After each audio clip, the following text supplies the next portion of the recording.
Imagine a world where education is just a click away. This is not the future. This is India today.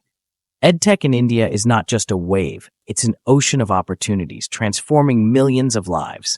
This is the new face of education.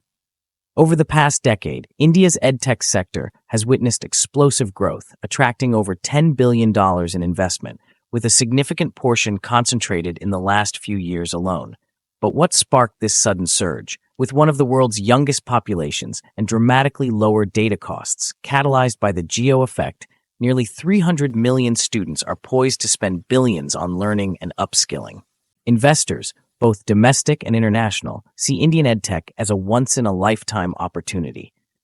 Their enthusiasm has not only fueled innovation, but also led to an unprecedented funding boom. From simple YouTube channels to full-fledged learning platforms, companies have skyrocketed in valuation and user base, with pioneers paving the way for a vibrant digital learning ecosystem.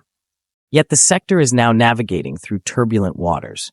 The largest players face potential bankruptcy, mass layoffs have ensued, and the influx of fresh capital has slowed.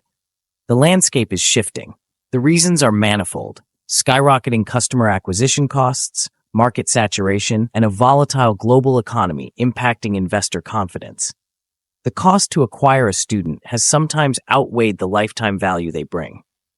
But all is not lost. As the dust settles, a clearer path emerges.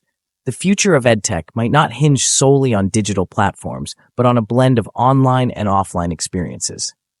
Hybrid models are taking center stage, combining the trust of traditional classrooms with the scalability of digital tools. What do you think lies ahead for India's EdTech sector? Which models do you believe will thrive? Share your views in the comments below, and don't forget to like and subscribe for more insights on the future of education.